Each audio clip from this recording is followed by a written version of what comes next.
Olá, caro ouvinte, como é bom ter você aqui comigo para mais um estudo da Palavra de Deus em nosso programa Sabedoria para o Coração. Esta é a nossa última mensagem na minissérie de Natal, As Crônicas do Natal.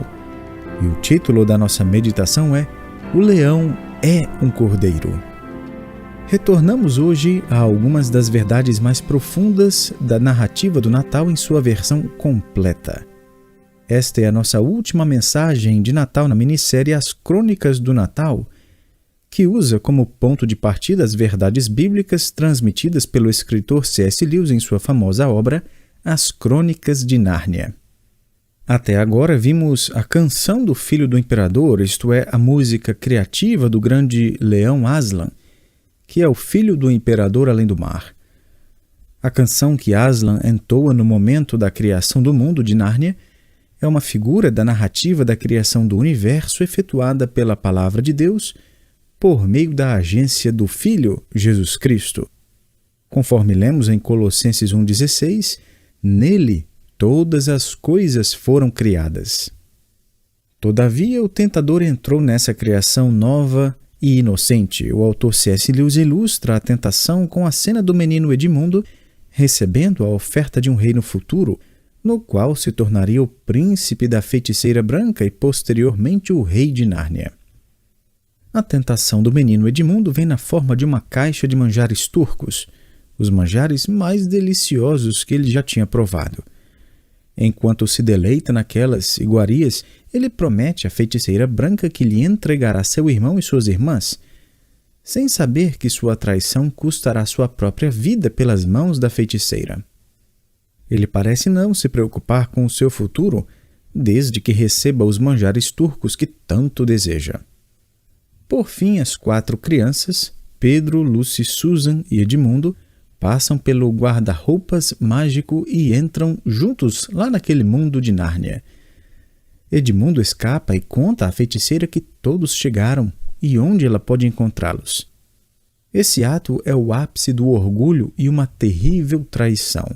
Segundo a lei de Nárnia, Edmundo deve morrer. De maneira semelhante, vimos a serpente sussurrando no ouvido de Eva uma mentira. Ela pode ser dona do seu próprio reino e governá-lo como Deus. Testemunhamos Eva tomando do fruto e o comendo, sem se dar conta de que o resultado seria sua morte por haver traído a palavra de Deus. Tanto em Nárnia como no mundo real, existe uma lei inabalável e irrevogável. O salário do pecado é a morte, Romanos 6,23. C.S. Lewis chama a lei de Nárnia de mágica irrevogável. Quando tudo parece estar perdido para o garoto Edmundo, a esperança de Nárnia, Aslan, aparece e conversa em particular com a feiticeira. Nessa reunião particular, ele diz que se oferecerá no lugar de Edmundo, que ele morrerá no lugar dele. A rainha perversa fica enlevada. Naquela mesma noite, Aslan sobe ao monte em direção a uma gangue de monstros, bruxos e ogros. Ele se deita sobre uma mesa de pedra e se deixa ser amarrado com uma corda, e sua juba raspada em tremenda humilhação, enquanto seus inimigos zombam dele, cospem e batem nele. Susan e Lucy, que têm acompanhado tudo à distância, abaixam a cabeça em profunda tristeza enquanto o grande leão é morto. Um tempo depois, a multidão se dispersa e a rainha convoca seu exército para derrotar o exército do leão. As 2 meninas, Lucy e Susan, sobem um morro para lamentar a morte do seu leão líder e rei. Horas depois, quando começam a descer do morro, elas ouvem um barulho alto de algo rachando. A mesa de pedra quebrou ao meio e Aslan não estava mais sobre ela. As 2 ficam tomadas de medo. Nessa cena, C.S. Lewis escreve: "E agora?", lamentou Lucy. "Porventura eles já não fizeram o suficiente?" Mas Susan coloca sua mão sobre o ombro da irmã e diz: "Espera, você acha que poderia ser mais mágica?" "Sim!", exclama uma voz semelhante a um trovão. Elas se viram. "Aslan!", gritam, pois era o próprio leão, tão resplandecente quanto o sol e maior do que se lembram, Querido Aslan, você não está morto? Não estou mais morto, responde ele. Esta é uma mágica que a feiticeira não conhecia, uma mágica ainda mais profunda. Quando uma vítima voluntária, que não cometeu perversidade alguma, é morta no lugar de um traidor, a mesa racha e a própria morte age de forma inversa. E agora, meus filhos, a morte começou a ser invertida. Venham, vamos correr e brincar. Quem pensaria num plano como esse? Mas é verdade, a lei da traição e da morte poderia ser vencida pelo sacrifício de um inocente. O filho do imperador é um leão, mas ele resolveu o dilema do pecado ao se tornar um cordeiro. Seu sacrifício voluntário a favor da humanidade pecadora anularia o poder da lei contra as vidas daqueles que são redimidos pelo seu sangue. Eu fiz um passeio pela Bíblia e encontrei tantas referências a cordeiro que não temos tempo para tratar de todas elas. Elas começam a aparecer já nos livros de Moisés, o Pentateuco. Permita-me compartilhar com você alguns detalhes sobre o leão da tribo de Judá, que também se tornou o sacrifício final pelo pecado. Primeiramente, em Gênesis 4, o sacrifício do cordeiro é simbolizado. Em Gênesis 4, 1 e 2, lemos que Adão e Eva tiveram 2 filhos. Abel foi pastor de ovelhas e Caim, lavrador. Caim se tornou um agricultor quando cresceu, enquanto seu irmão Abel se tornou um pastor de ovelhas. Ambas as ocupações eram honrosas. Ambas eram carreiras profissionais aceitáveis. Caim e Abel haviam sido bem ensinados, sabiam que existia um Deus, sabiam sobre a expiação e tinham aprendido os princípios sacrificiais. Num dado momento de suas vidas, eles chegaram à idade quando deveriam pessoalmente oferecer um sacrifício ao Senhor. Possivelmente Adão e Eva tinham ido ao oriente do jardim com seus filhos algumas vezes, para que vissem o querubim da guarda com sua espada flamejante e a árvore da vida lá à distância.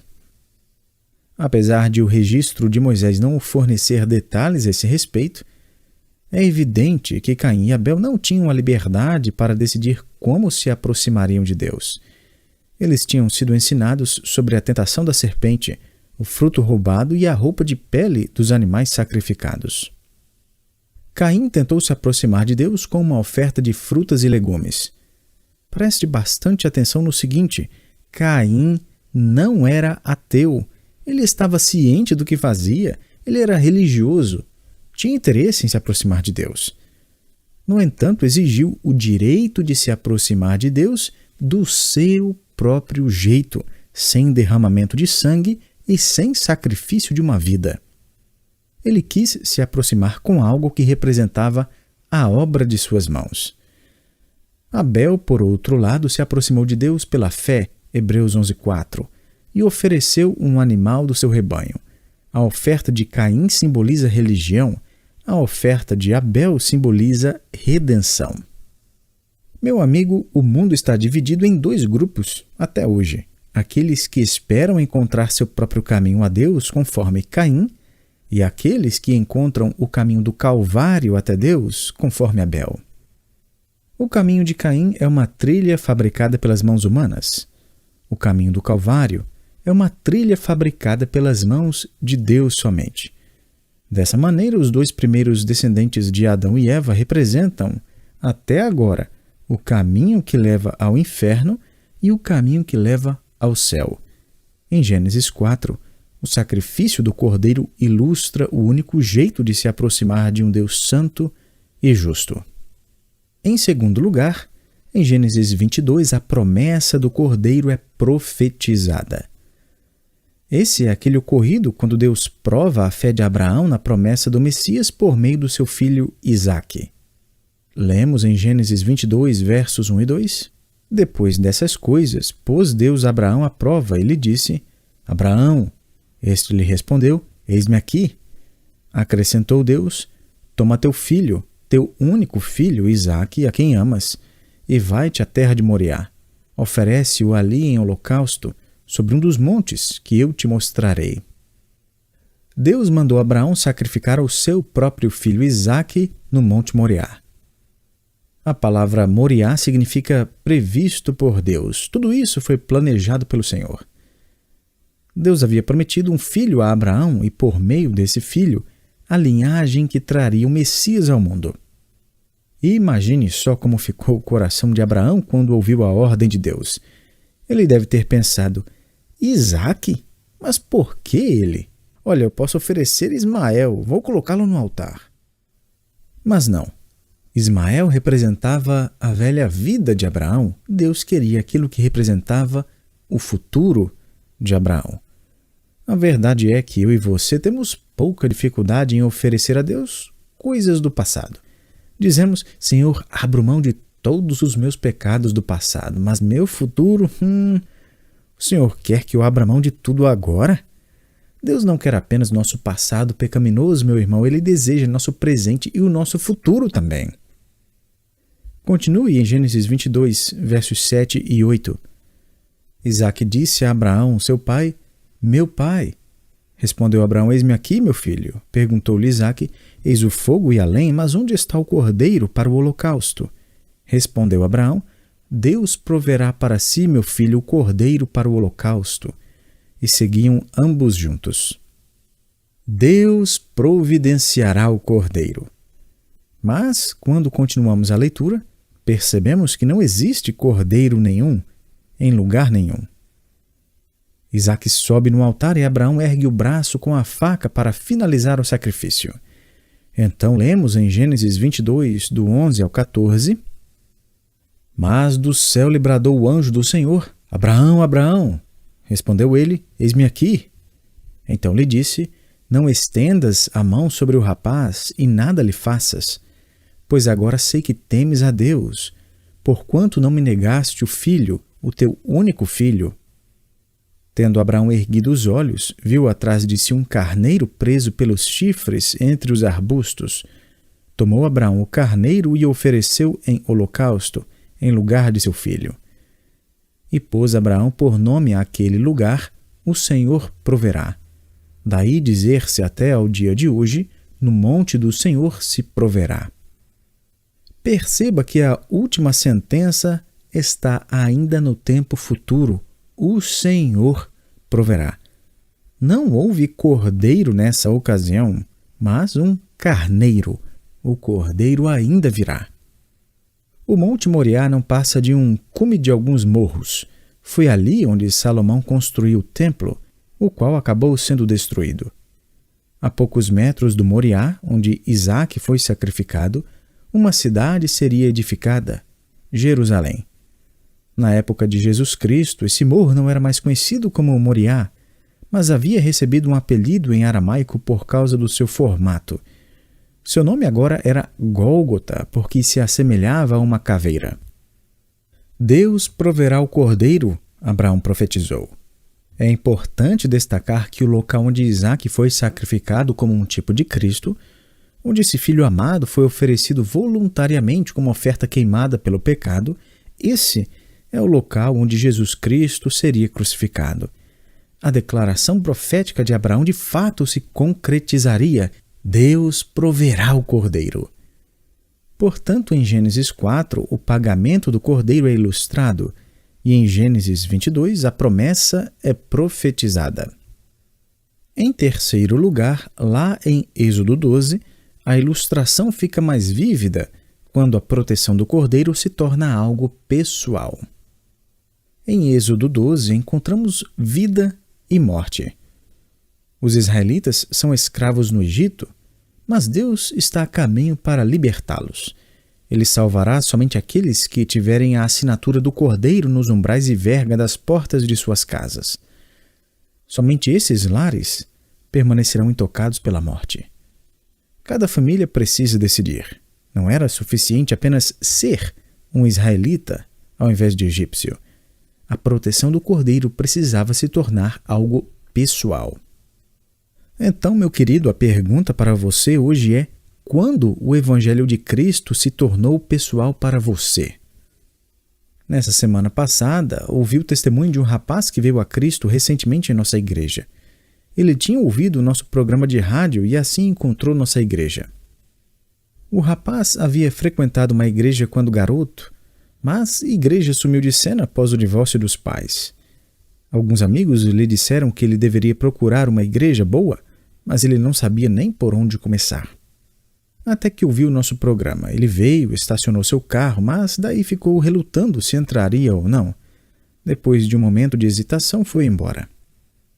Uma semana depois, no domingo seguinte, ele voltou, ficou sentado no carro lá no estacionamento e depois decidiu entrar. Uma das irmãs na recepção percebeu que ele precisava conversar com alguém sobre o Evangelho. 2 presbíteros então se sentaram com ele e compartilharam o Evangelho claramente. O jovem disse que já tinha ouvido a mensagem antes, mas percebeu nesse dia que teria que aceitar o Evangelho pessoalmente. Seu coração estava pronto. Ali mesmo, naquele lugar, ele recebeu a Cristo como Salvador. A proteção do Cordeiro de Deus deve ser uma transação pessoal. Em um dado momento em sua vida, meu querido, a assinatura do Cordeiro escrita em vermelho sangue precisa ser escrita no seu coração. Em quarto lugar, a quarta evidência de que o leão de Judá é o Cordeiro sofredor se encontra em Isaías 53, onde o propósito do Cordeiro é identificado. Veja comigo Isaías 53:7. O profeta identifica o Cordeiro como sendo o Messias. Ele foi oprimido e humilhado, mas não abriu a boca. Como cordeiro foi levado ao matadouro, e, como ovelha muda perante os seus tosqueadores, ele não abriu a boca. Um pouco antes, no verso 5, lemos: mas ele foi traspassado pelas nossas transgressões e moído pelas nossas iniquidades. O castigo que nos traz a paz estava sobre ele, e pelas suas pisaduras fomos sarados. Foi exatamente isso que Aslan disse às crianças: não desanimem, o mal virá, mas estou garantindo que o pior cairá sobre mim. Então o leão de Judá se torna o cordeiro submisso, despido e zombado, insultado por humanos e demônios, enquanto sobe o morro para morrer pelos filhos de Adão e pelas filhas de Eva. Isaías profetizou no verso 6, mas o Senhor fez cair sobre ele a iniquidade de nós todos. O mal virá, mas garanto que o pior cairá sobre mim. Esse é o propósito do Cordeiro de Deus. Em quinto lugar, lá em João 1:29, a pessoa do Cordeiro de Deus é reconhecida. João, o profeta de Deus que batiza no Jordão, vê o jovem Messias se aproximando. Nesse momento, Jesus tem 30 anos de idade. Segundo a lei de Moisés, registrada em Números 4, um homem tinha que ter pelo menos 30 anos de idade para poder servir como sacerdote perante o Senhor. Assim, em cumprimento de até mesmo as demandas mais minuciosas da lei, Cristo, que agora tem em torno dos 30 anos, está prestes a ingressar em seu ministério. Ele será o último e eterno sumo sacerdote, o único mediador entre Deus e o homem. O Evangelho de João registra a apresentação pública do Cristo à nação de Israel. Quando João Batista viu Jesus vindo em sua direção, ele não falou: eis o leão de Judá que veio assumir o trono de Davi. Não.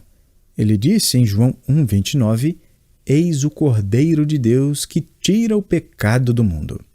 Que apresentação! Então, o pagamento do Cordeiro é ilustrado, a promessa do Cordeiro é profetizada, a proteção do Cordeiro se torna pessoal, o propósito do Cordeiro é identificado e a pessoa do Cordeiro é reconhecida. Existe mais algo que o profeta João Batista nunca viu e nós aguardamos ver também.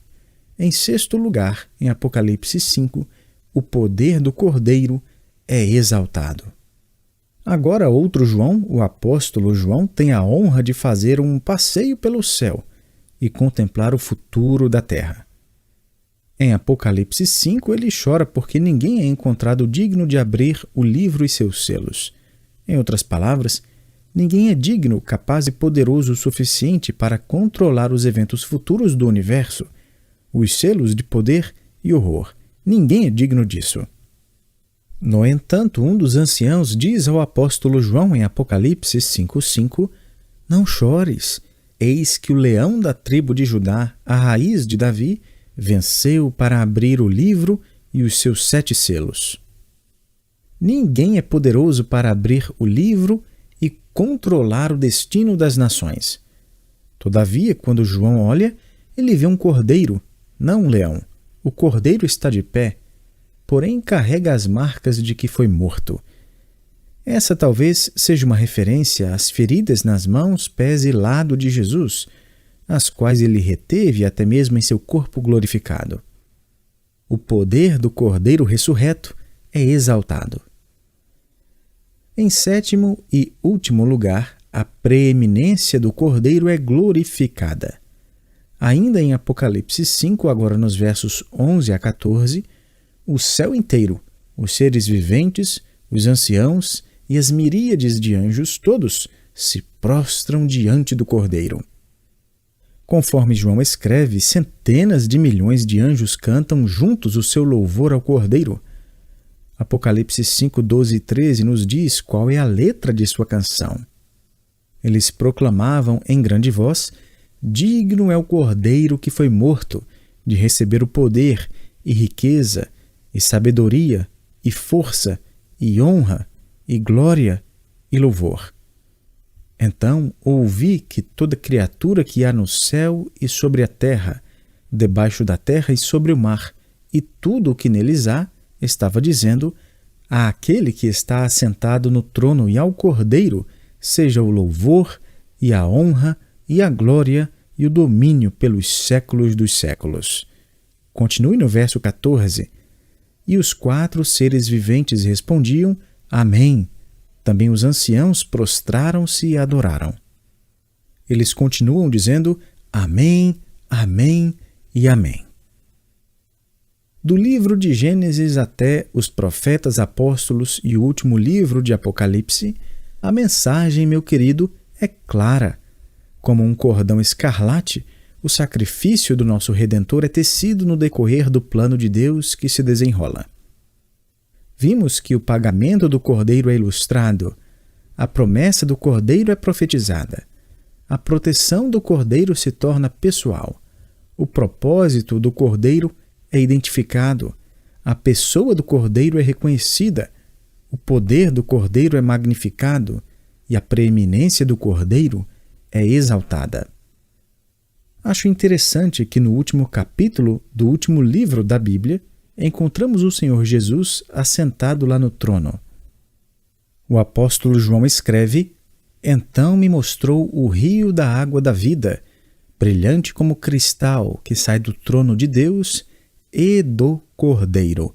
Apocalipse 22:1. Até mesmo a essa altura na história, quando o novo céu e a nova terra terão sido criados para o nosso deleite eterno, veremos o Senhor no céu não como um leão, mas como um cordeiro. Essa é muito provavelmente a forma de Deus lembrar a nós, por toda a eternidade, do caminho que nos levou ao céu. Foi pelo Cordeiro de Deus. No fim, vemos que o leão foi, é e sempre será visto e lembrado como o Cordeiro morto pelos pecados. O leão é o Cordeiro. Quem creu em nossa pregação e a quem foi revelado o braço do Senhor, porque foi subindo como renovo perante ele e como raiz de uma terra seca. Não tinha aparência nem formosura. Olhámo-lo, mas nenhuma beleza havia que nos agradasse. Era desprezado e o mais rejeitado entre os homens, homem de dores e que sabe o que é padecer. E, como um de quem os homens escondem o rosto, era desprezado, e dele não fizemos caso. Certamente ele tomou sobre si as nossas enfermidades e as nossas dores levou sobre si, e nós o reputávamos por aflito, ferido de Deus e oprimido. Mas ele foi traspassado pelas nossas transgressões e moído pelas nossas iniquidades. O castigo que nos traz a paz estava sobre ele, e pelas suas pisaduras fomos sarados. Todos nós andávamos desgarrados como ovelhas, cada um se desviava pelo caminho, mas o Senhor fez cair sobre ele a iniquidade de nós todos.